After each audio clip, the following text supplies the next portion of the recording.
Our final presentation here before we move into the forum section will be delivered by Chris Managaniello. Managaniello, excuse me, I apologize. I've been working on that all break and I just blew it.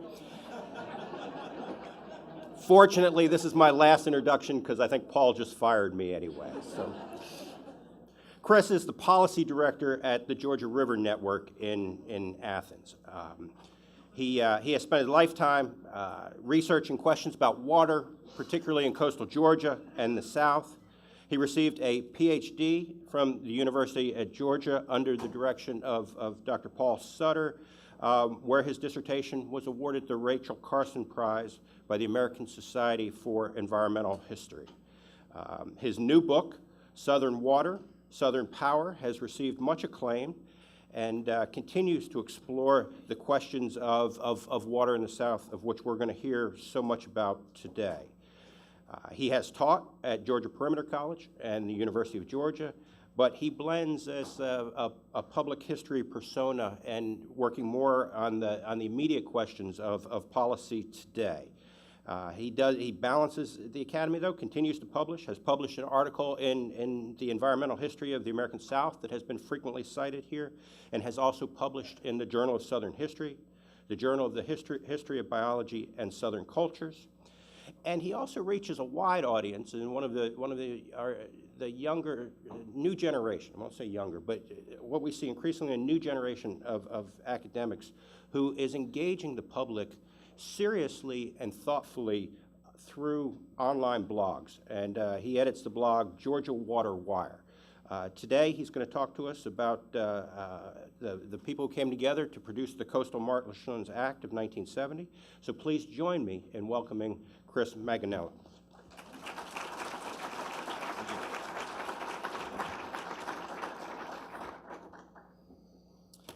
Thanks for everybody, for folks who've been here since Thursday. I appreciate you still being here and coming back. And certainly also want to thank the organizers, thank Paul and Chris and the staff of the Osball Foundation.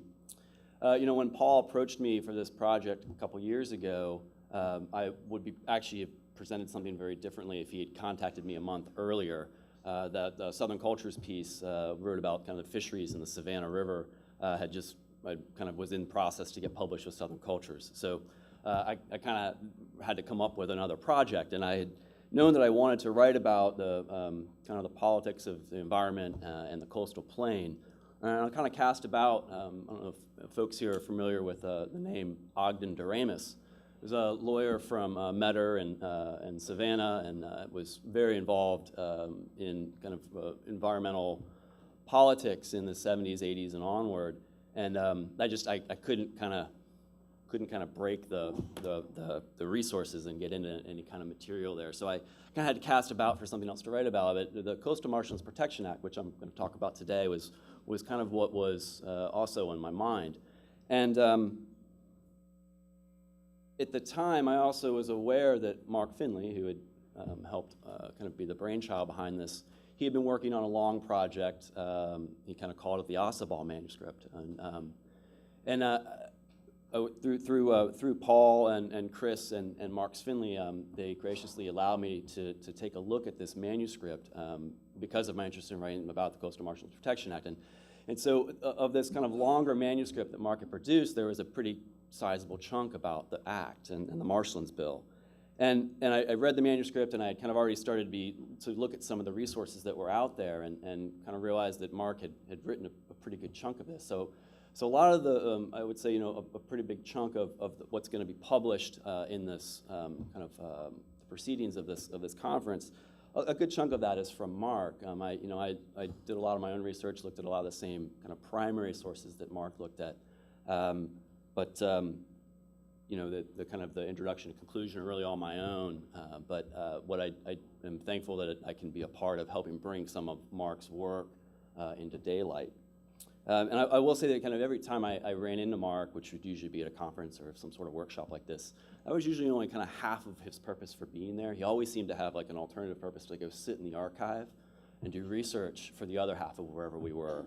And so he has made a lot of great contributions to agricultural and environmental history. And so again, I'm just thankful to be able to help bring those contributions to Georgia's environmental history that, again, advance his labor. As Chris said, I work for Georgia River Network. We're based in Athens. We're a nonprofit. We work to engage and empower folks all over the state of Georgia to enjoy and protect their rivers. And I'm the policy director and work primarily on the advocacy piece. So if folks want any more information about that, I've got some up here about Georgia River Network. I'm happy to talk with you about that. But let me go ahead and get started here. On a sunny winter morning in Atlanta, Senator Ronald Adams rose from his seat on the chamber floor beneath the Gold Dome. From the well, he voiced his support for the Marshlands Bill, also known by its bill number, House Bill 212. Representative Reed Harris, a lawyer from Brunswick, just south of here, had introduced the bill a year earlier on the other side of the state capitol in the House of Representatives. Harris's bill to protect Georgia's coastal marshlands from development had narrowly cleared that state House of Representatives in 1969 by a single vote that was cast by the Speaker. For the next year, the bill languished in the Senate chamber until it passed unanimously amid poetry and applause during the General Assembly's 1970 session. The Coastal Marshlands Protection Act was then on its way to the governor's desk, where a business-friendly Lester Maddox had already threatened to veto the bill. When Senator Adams when he rose to speak to the bill, he spoke to more than just the bill's merits. Adams was also from the coastal city of Brunswick, and he read from Sidney Lanier's well-known and famous poem, The Marshes of Glynn, as he spoke for the bill. Born in Macon, Lanier captured Georgia's landscape and culture in verse from the mountains to the sea. So when Adams read Lanier's words, he tapped into a culture he shared with his fellow legislators and Georgians who would all lobby for the bill. Quote, "These marshes were beautiful for Sidney Lanier 100 years ago," Adams explained. Quote, "They are beautiful for us now. Let us save them for our children and our children's children." Like Adams, thousands of Georgians understood what was at stake on the coast in 1970 and why House Bill 212 was necessary. So this is a story about Georgia's coast. It's also about the beginning of the Sun Belt's modern environmental movement. And more specifically, it's about the origins of the Coastal Marshlands Protection Act of 1970. Like most environmental policy success stories, the effort to save the marsh was a reaction to a substantial and a real threat. Oklahoma-based phosphate miners were eyeing more than 70,000 acres of Georgia's salt marsh, barrier islands, and offshore seabed. They had a vision of converting thousands of acres of the marsh into dry land for homes and golf course communities. And in response, the campaign to protect Sidney Lanier's Marshes of Glynn involved respected scientists who authored an environmental impact statement before these things were even required. It involved state agency staff who took their charge to protect natural resources seriously. It involved a legislative champion who risked his career. And it involved a grassroots army of garden club ladies. In the end, the marsh escaped the phosphate miners' dredge and real estate developers' bulkheads. And instead, by protecting the marsh, the state of Georgia supported a vision of property rights that expected owners, including the state itself, to own nature and act responsibly. Aside from Sidney Lanier's influence, there was a small circle of civic-minded Georgians that built a large statewide coalition to protect this marsh. And I would argue one of the largest and kind of the first really statewide movements to this degree. And they were responsible for propelling Georgia into the age of environmentalism. Among the many public voices was a name we've also heard this morning and all through the week, or excuse me, the last couple of days, was Professor Eugene Odom, who emerged as the most respected professional scientist to speak for the coast. Odom is often referred to the father of modern ecology. I published the first ecology textbook in 1953. But more than anything else, in working with all of his colleagues, what he possessed was a keen ability to translate complex scientific information into a language for general audiences. Other figures that were involved in this kind of mobilization of a huge coalition across the state involved someone named Bob Haney, Jane Hurt Yarn, Rock Howard, who we heard mentioned earlier, and others. And I'm not going to go into a lot of detail about these folks. That there's just not enough time in terms of the paper, but there is more information on these folks that'll be forthcoming in the book. So why did the coast matter to these and other Georgians? Georgia's coastal landscape is tidally influenced. It's visually defined by the presence of marsh cordgrass and comprised of an arrangement of outer and inner barrier islands, much as Buddy yesterday kind of showed us all these different islands. Odom and his colleagues considered the marsh a nutrient trap that turned the space between those barrier islands and the mainland into one of the world's most productive nurseries for shrimp, crabs, oysters, finfish, migratory birds, and other aquatic and terrestrial creatures. In 1968, Odom argued, quote, "The potential yield of meat from the estuaries is greater on a per-acre basis than is possible by land animal husbandry. Accordingly, the Georgia tidelands must be considered as potentially among the most productive of the state's agricultural landscapes." The estuaries at the time were estimated to support a $30 million commercial and sport fishery and industry, and those are in 1970s dollars, $30 million. In the roughly 100 miles between the Savannah River and the St. Mary's River, these 13 barrier islands lined the Georgia coast. And between the islands and the mainland lies an estimated 378,000 acres of tidal salt marsh and 12% of the East Coast's freshwater tidal marsh. These facts and arguments would infuse the public campaign to save the marsh. So most of the Georgians who lobbied Senator Adams and his colleagues, well, they weren't commercial fishermen, and they weren't steeped necessarily in the science of the marsh. They would, of course, learn that. But the voters did know something special about the coast's 8 major islands: Cumberland, Sapelo, St. Catharines, Ossabaw, Wausau, Jekyll, St. Simons, and Tybee. Most of the islands were owned by a handful of America's wealthiest families over time, including the Reynolds, Carnegies, Fords, Nobles, Candlers.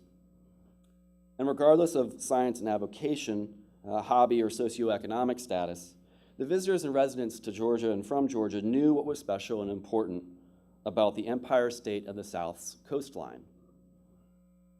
By the mid-1960s, there were threats to the Georgia coast, and they were coming from multiple directions. There was untreated industrial pollution that was threatening a way of life, and that had threatening a way of life that had sustained coastal people for generations. The oyster and the crab catch, these things were all in decline. By the mid-1960s, the craft and paper mills that William talked about, like Union Camp and Continental Can in Savannah, and chemical operations like American Cyanamid, these were dumping millions of gallons of waste into the Savannah River each day. This, of course, was joining the untreated sewage of over 100,000 residents of the city of Savannah. And this is all before 1972, when the Clean Water Act, that as we understand it today, came into being and is eventually cleaned up and helped clean up a lot of this pollution. Not necessarily all of it, but most of it. But perhaps the greatest threat came from developers. Tax policy became a continual threat. Local county tax assessors were essentially becoming land use planners for entire ecosystems. Their notion of what defined the, quote, highest and best use of any land, it all had drastic ecological implications, not to mention the social implications for poor, minority, and elderly property owners that we've touched on in some of the more recent situation, but there also were issues of folks losing land to condemnation.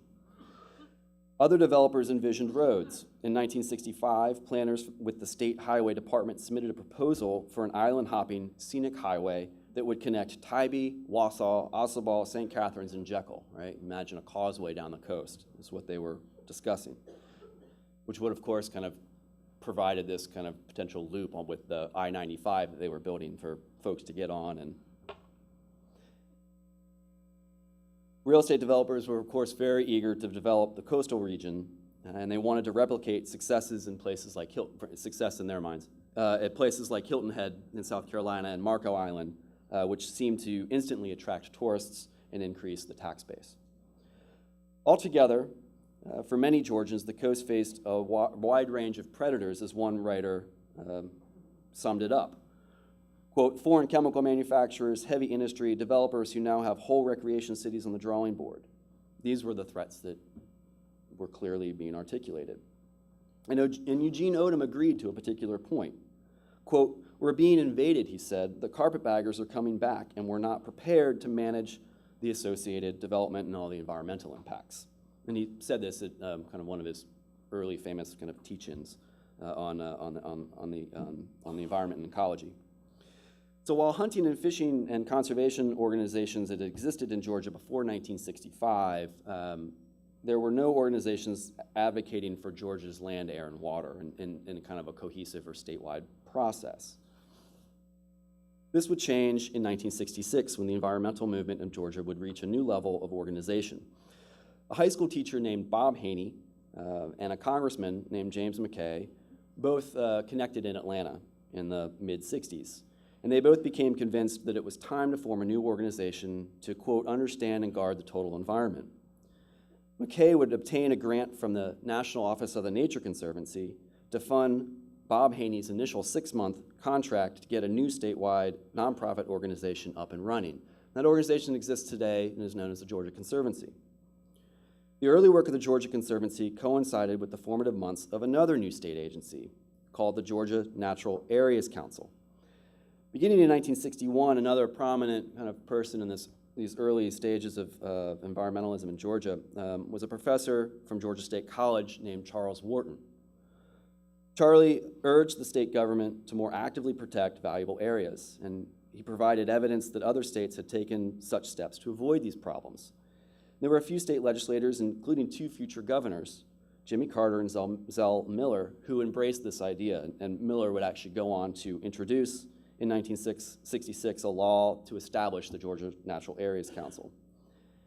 They cast about for a new director of this thing, this new state agency, and so Bob Haney was recommended. Haney at the time was a 29-year-old with a master's degree in history, and he was already working for the Conservancy, and he's the one that got the job. He apparently beat out at least one other candidate.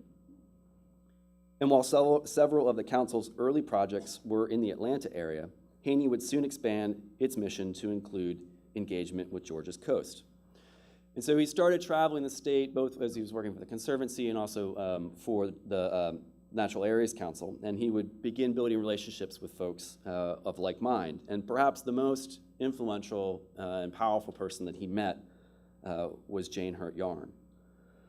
Jane Hurt Yarn emerged from Atlanta's Garden Club culture to become one of the state's leading environmental activists. Later, she would serve as President Jimmy Carter's, or one of Jimmy Carter's environmental policy advisors in Washington. If Haney was a bit of a kind of a countercultural, I mean, you kind of read about what Haney did and the things he said, and he's just like, he is full-on counterculture.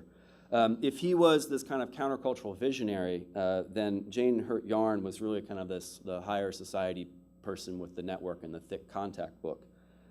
And like many women of her era, her social network would revolve around these garden clubs. And atypically, however, she thought these organizations abounded with women whose talents were being wasted. So there were many issues that were affecting Georgia's air, land, and water and the people who cared. But one issue would emerge and mobilize a great number of Georgia citizens, including Haney, Yarn, the garden clubs, folks that were members of the Georgia Conservancy. This one kind of single event were plans to dredge large sections of Georgia's coast and the marshes of Glynn in order to mine for phosphate. So the search for phosphate along the Atlantic coastal plain has a long history. It dates to mines, in South Carolina and Florida. This is in Florida. It's an open strip mine. And in Georgia, in 1966, a subsidiary of the Oklahoma-based Kerr-McGee Corporation announced the discovery of what they were claiming was one of the biggest phosphate deposits ever found. So you have to bear with me here. It's a little convoluted, but the deposit was located under 40 feet of water off Wassaw Island and other areas of the coast. So the company began discussing extraction plans, and they assured local residents that they would, quote, preserve and beautify the area, and that the mining should raise no concern among the, quote, fish, game, and anti-pollution supporters. So a year and a half later, Kerr-McGee submitted an application to the Georgia Mineral Leasing Commission, signaling the company's interest in submitting a bid for the mineral leases that were covering a portion of over 72,000 acres of what was considered state-owned underwater land. The red arrow is Savannah, where we actually are, I think, today. And then the top of the map there is the Savannah River, and those are, Tybee Island is up there on the upper right. But this was kind of a part of the proposal to mine. These are the different tracts that the company Kerr-McGee was considering.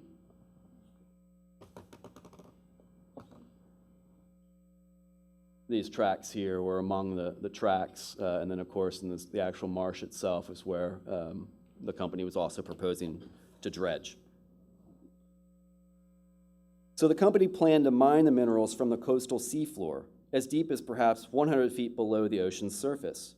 They proposed to then, after they kind of pulled this dredged material up, they proposed dumping the millions of tons of exhumed sea bottom onto Georgia's marshes and barrier islands.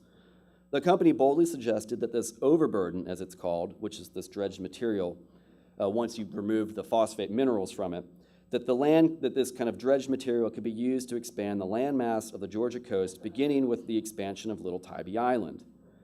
The master plan called for new beaches, golf courses, canals, marinas, homes, condominiums, and tourist amenities. These plans would have turned the region into a series of bulkhead communities, not unlike those found in Florida. This is Marco Island, I think in 72, 73. So the mining proposal immediately mobilized, as you can imagine, mobilized activists and the politicians and folks throughout the state. This mining proposal was a transformative episode for the protection of Georgia's islands and the hundreds of thousands of acres of marshlands. And of course, it really is central in galvanizing Georgia's emerging environmentalism and environmentalists. And there were kind of a handful of other big issues that were circulating in the state. There was Soil Conservation Service was doing dredging all over and doing stream channelization projects. There were discussions about the Chattooga Wild and Scenic River that emerged in the late 60s. Issues like damming the Flint River. The Army Corps of Engineers had plans to dam Sparrow Bluff in the Flint River. And so these things were all kind of coming together at the same time, but it really, in my sense, is that it was really the Coastal Marshlands Protection Act that really pulled everybody in the state together. And among the reasons why everybody was coming together was that a previously reticent Eugene Odom would take on a much more public role, and he soon became a household name in Georgia. People around the state learned about the notion of ecology for the first time, especially as it applied to coastal, barrier island, and estuarine environments. And virtually every activist and journalist, an editorial board who would begin to speak out on the issue, directly and indirectly, they spoke about Odom's lessons on the importance of the marshlands in supporting both economic and ecological systems. Meanwhile, Georgia's regulatory institutions did not sit idly by. Rock Howard, who was the head of the Water Quality Control Board, which is, for folks who in Georgia, the Environmental Protection Division today was preceded by the Water Quality Control Board. Rock Howard stressed the risks that the dredging in the marsh would pose to groundwater supplies. Howard was not opposed to mining per se, but he was adamantly opposed to mining in the marsh, without a doubt. He said, quote, "We have to be very selective as to what industries we introduced into Georgia's waters. God gave us this great perpetual resource, and we ought to take care of it." The state would go on to hold a series of public hearings in Atlanta and on the coast, and there was clear opposition among members of the public, General Assembly, and agency staff to Kerr-McGee's proposal for dredging in the marsh. In the wake of all of this public and professional blowback, the state's Mineral Leasing Commission ultimately denied Kerr-McGee's bid to mine 25,000 acres and return a deposit check in December of 1968. So effectively, the dredging proposal that brought everybody really to the table was dead, but killing the proposal was not the same as winning the war. So along with these other advocates, the issue caught the attention of Reed Harris, who was a young state representative and attorney from Brunswick. Harris had already been interested in the damages caused by surface mining in Georgia, and in 1969, he had helped co-sponsor and pass the Surface Mining Land Use Act, which brought some modest regulation to Georgia's kaolin and other mining industries in the state. By all indication, the marsh's future lay in the hands of legislators like Harris, who would ultimately present his marshlands bill to the Georgia House of Representatives in January of 1969. And this would be the beginning of a 14-month legislative project. And passage of Harris's marshlands bill was certainly something that would affect many and potential plans for economic development on Georgia's coast, and it would prove much more difficult to achieve than the defeat of a specific proposal like Kerr-McGee's request. Nearly all of the political, economic, and industrial leaders in his own district opposed the bill. But Harris worked hard to get the bill through the House with a slim majority. The bill to protect Georgia's 378,000 acres of coastal marshlands would ultimately pass the Senate amid poetry and applause without a dissenting vote. In the final form, the bill created the Coastal Marshlands Protection Agency with the power to implement the Marshlands Act. The new agency was empowered to vet proposals to alter state-owned marsh and brackish marsh. They were empowered to issue permits for these activities as well as enforce any compliance with the act. Additionally, the bill required applications for proposed work, it required public notice, public hearings, and that any construction had to be completed within a 2-year period of time. So after this kind of long, complex battle over a specific issue and then the legislative struggle, the bill to protect the marshlands would ultimately lay on Governor Lester Maddox's desk in 1970. And despite passage through both chambers, many observers remained unsure if the business-friendly governor would actually veto the bill as he had threatened to do on more than one occasion. Opponents to Harris's bill, the Marshlands Bill, argued that it would control development on private property and usurp local control. As many in Georgia know, the home rule is often a part of these legislative battles as far as what local governments can do and if the legislature can handcuff them. Local governments like the city of Brunswick wanted to retain responsibility for evaluating proposals for the development in the marsh in Brunswick and Glynn County. But Harris, as well as the state's attorney general and others, would all push back against these interests. And they, quote, expressed strong doubts about any claims to ownership of the tidal marsh because those titles were so unclear. The Attorney General's office, the Georgia Attorney General, would ultimately, they wouldn't necessarily issue an opinion, but they issued, I think, what was kind of effectively called a position paper. And they stated that the marshlands of Georgia are not susceptible to private exploitation or conservation without regard to the common law trust purposes to which these lands have long been dedicated.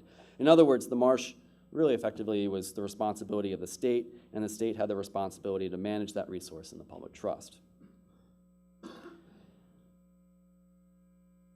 10 days after the Attorney General's position paper was published, Reed Harris's bill remained on the governor's desk unsigned. And on March 27th of 1970, which was really the last day for the governor to sign the bill, he either had to sign the bill, he had to veto the bill, or it would automatically become law.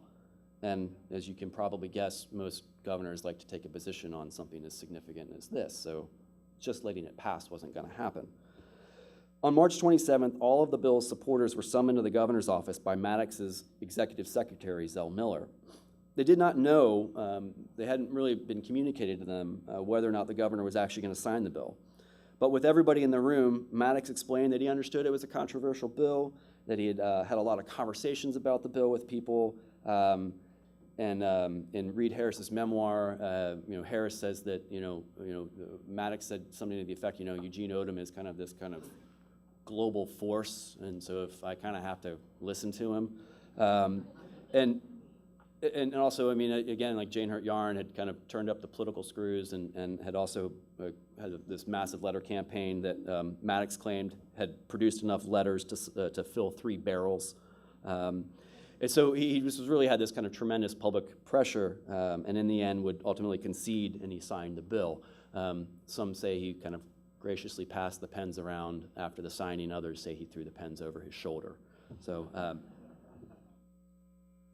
but there are really 4 important lessons, I think, to this story.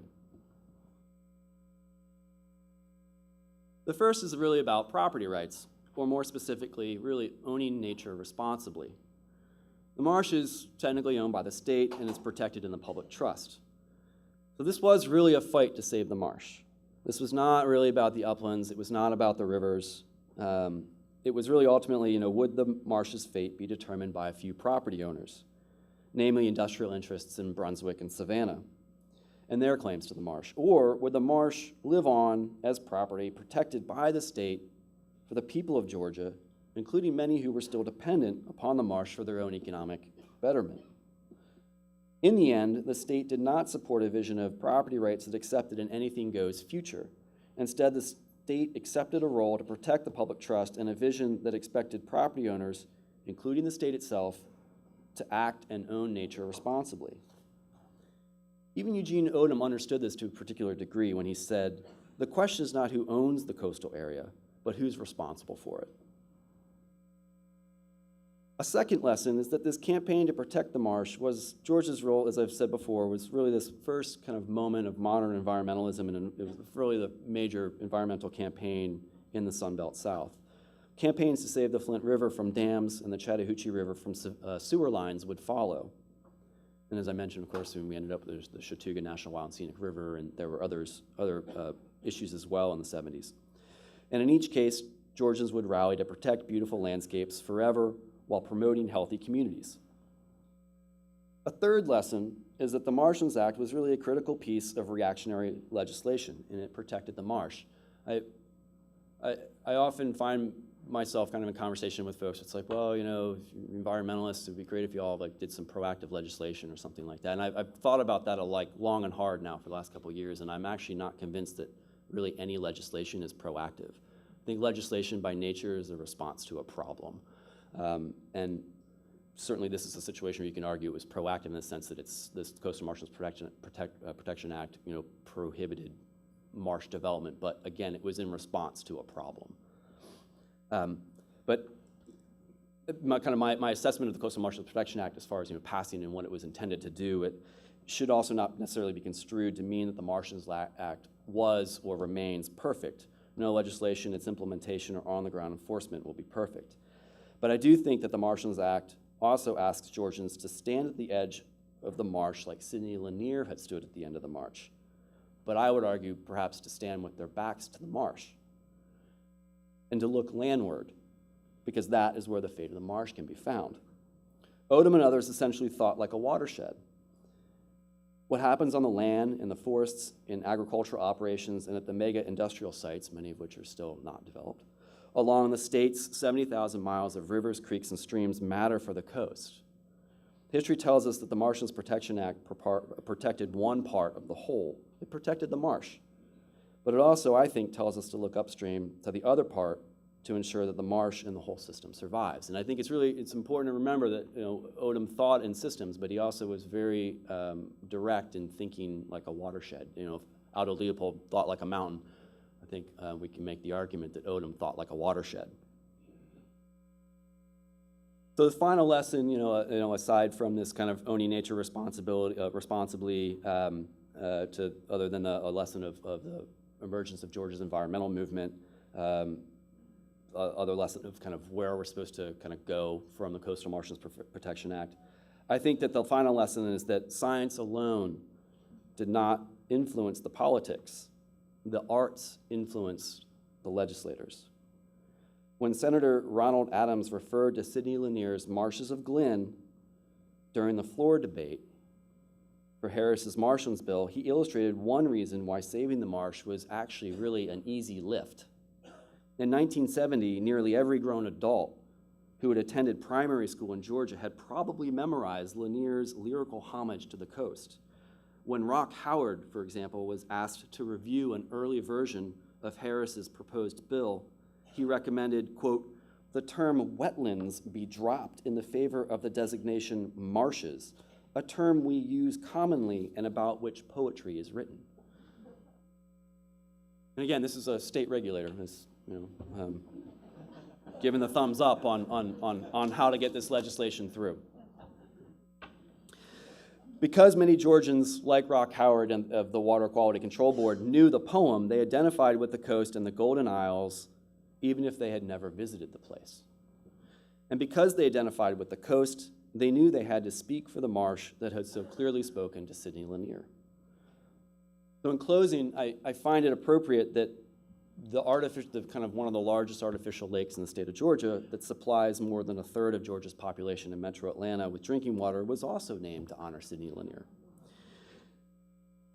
Naming the Lake Lanier after Lanier was easy given references to another one of his poems, right? The Song of the Chattahoochee, which talks about the hills of Habersham, which is where Lake Lanier is today. But at Lake Lanier, I also see a direct link between the mountains and the sea. and a reminder to think about Eugene Odom and Georgia's first environmentalists who wanted to protect the marsh and everything that feeds that system. Thank you.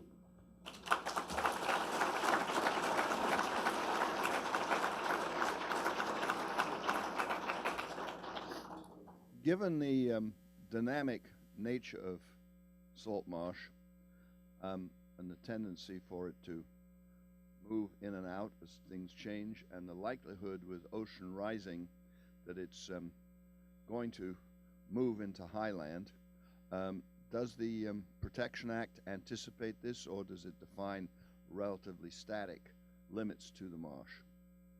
So, kind of a multiple-fold answer. I think that the marsh is defined in terms of the vegetation, right? So the kind of what constitutes the regulatory purview of the coastal marshlands or the Coastal Protection Division that enforces the Coastal Marshlands Act today. It's defined, the marsh and their kind of realm of responsibility is defined in part by the presence of certain types of vegetation, as well as some tide line. So in a sense, arguably, with sea level rise, in theory, it could work along, I mean, it could work in the event of, or when we see sea level rise, but I think that, I think probably the larger thing to deal with is actually getting folks to understand that the sea level rise is going to happen, and making that a part of the kind of larger political conversation that I think that William was alluding to, that you know, we can talk about all the regulation in the world that we think is going to work, but until the politicians help us have that legitimate conversation, it's really hard.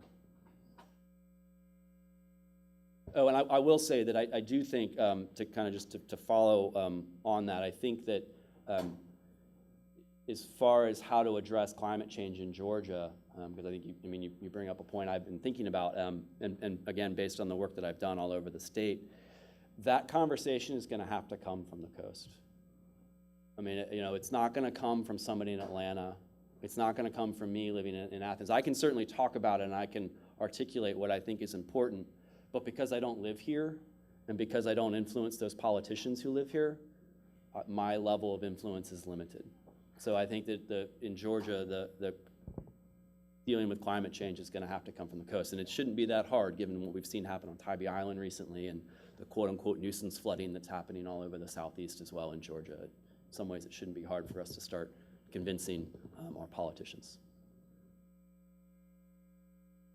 Could you comment on what you perceive to be the threat of invasives changing the marshland, and if there is a degree there of concern that they may actually succumb to invasives taking over and changing their ecology, and the degree to which then we might need regulation? That seems to be not happening in the state government.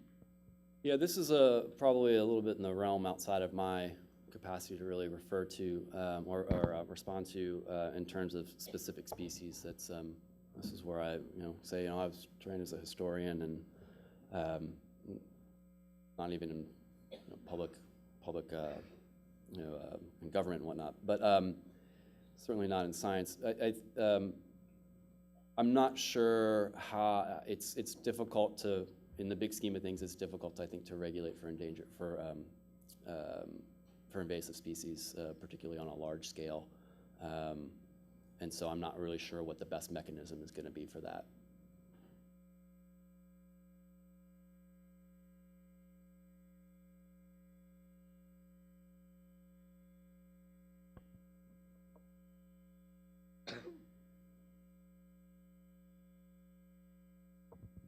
Chris, I was wondering if you said that you thought it was difficult to be proactive on legislation. I was wondering how you might frame that with the subsequent Shore Protection Act, whether it was proactive or really in response to development, and also the thing that ties the two together is the influence. Even if scientists couldn't drive it, but the ecologists had a lot to do with the way in which the regulations were set up. Right, and the Shore Protection Act, which came a few years later after the Coastal Marshes Protection Act, that's also something unfortunately I'm not really capable of speaking to that particular act. I will say that folks should understand that that act will, I do know this, that act will be opened up for revision probably in the next year or two.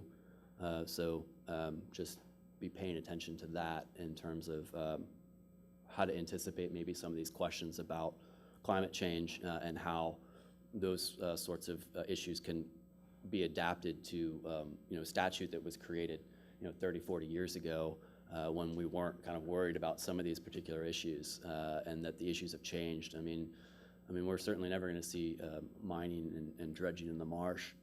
That doesn't mean that. I think the threats to the marsh now are in some ways much more smaller and kind of point specific. You're dealing with non-point source pollution, and that those are issues that are kind of these kind of 1,000 little cuts are kind of, I think, the things to be thinking about into the future.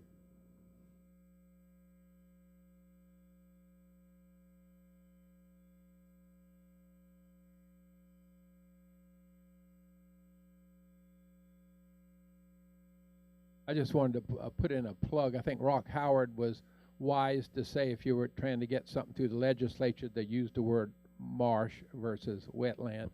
And I'm afraid I want to just put in plug for using the old names. We use wetland now, and it's, in a way, if you're a developer of land, it's sort of a negative thing. But the old names like Percosin and River Swamp and Gum Slough, Cypress Pond, shrub bog, that's what we ought to be using when we're asking to protect land and, and get away from using just plain wetland. Sorry. Yeah, definitely. I mean, the Coastal Marshes Protection Act went through a revision last year, and we were very conscious about what we're talking about, and it makes sense. Again, it's something that people are familiar with, much so, and wetlands is much more of a pejorative, as we can see if anybody's paying attention to the Environmental Protection Division, or I'm sorry, US EPA's revision of the Clean Water Act and the waters of the United States right now. Wetlands is a demon.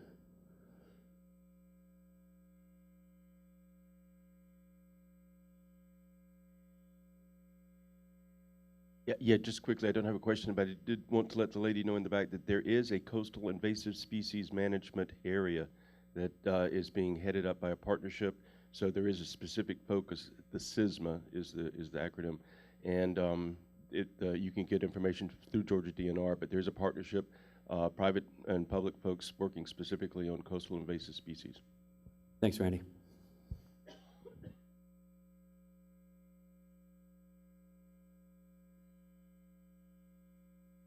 Partly a comment, but also a question. I actually had a conversation with, talking about something else, but a conversation with Gene Odom about state. And he was talking about internalizing environmental costs. I think that was the general. Mike's not on.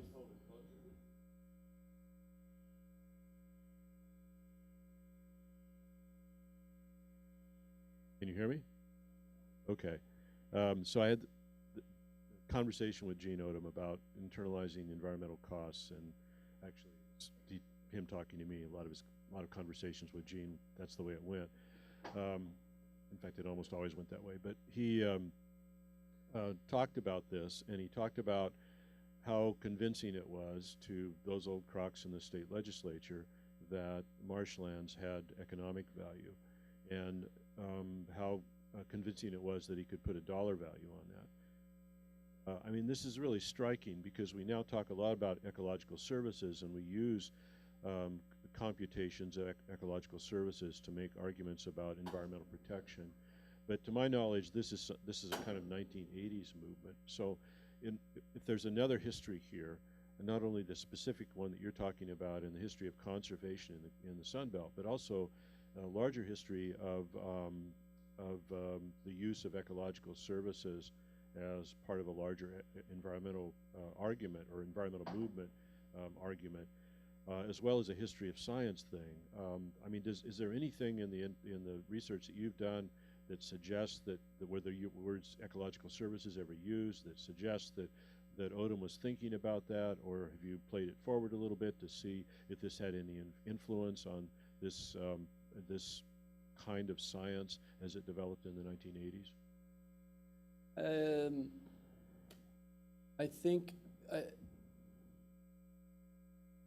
the certainly the economic piece would, for example, that's what Jimmy Carter relied on when he, as governor, effectively shut down a proposal to build dams up and down the Flint River. That was like he used the economic argument, like we can't. There's like kind of the cost benefit doesn't work. As far as the ecological services in this example of the Coastal Marshes Protection Act, I mean, he didn't use that term, but he certainly was talking about, as I said, he was talking about the value of the marsh in terms of an agricultural landscape. And that, if I remember correctly, was in a document that he and a kind of a committee that the governor appointed. They put together a document that in a lot of ways looks like a proto-environmental impact statement. This is again before NEPA would require an environmental impact statement. But what Odom and his colleagues did is they really they did a full assessment. They're like, what's the mining gonna look like? Physically, like what's it gonna look like? How are they gonna do this?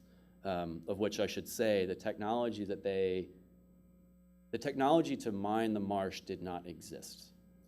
And so how they were actually going to de-water the marsh and the water off of Wausau and actually do the mining, the technology didn't exist. And so that was the other thing for a lot of people. They're like, well, how the heck are they going to do this? It would have been unprecedented. But anyways, that's one of the things that came out in this kind of proto-EIS.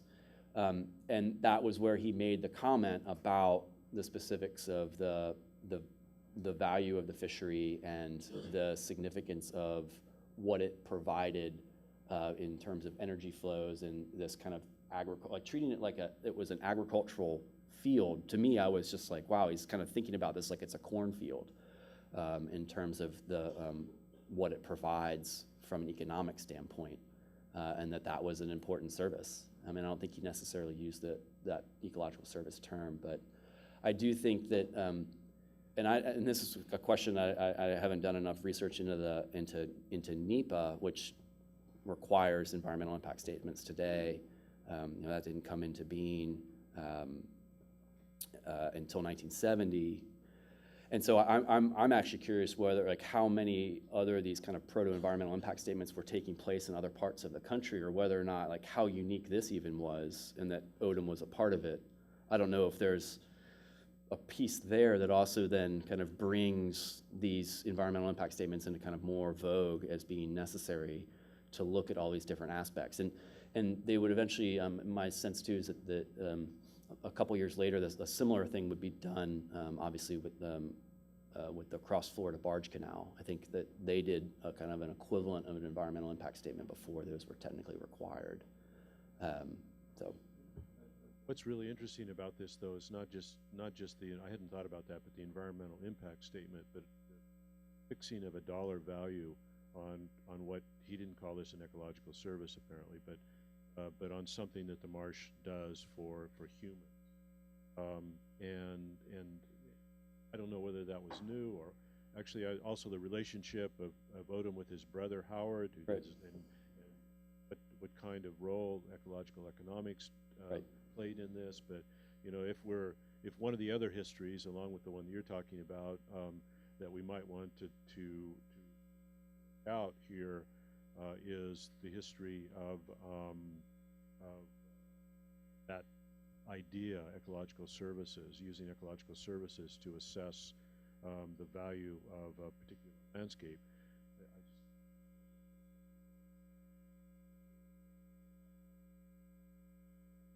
Harley Warden was actually a really important thing.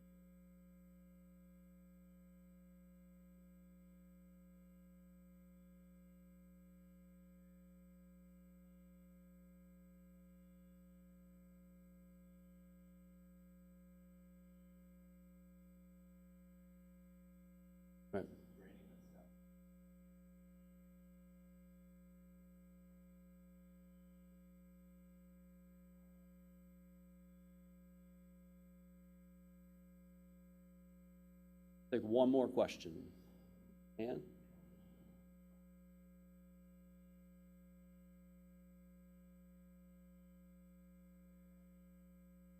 Never said that to me. Um, I think I heard you say when you were talking about the agency acronym or the agency name at the beginning of the Coastal Marshlands Protection Act. Was it at one time called the Coastal Protection Division? And if so, when did that linguistic shift change to Coastal Resources Division? I'm just wondering. Yeah, I don't know the answer to that question. I think that's I mean, I don't know if there's anybody from CRD here today who could tell us when they became CRD. That's an interesting shift.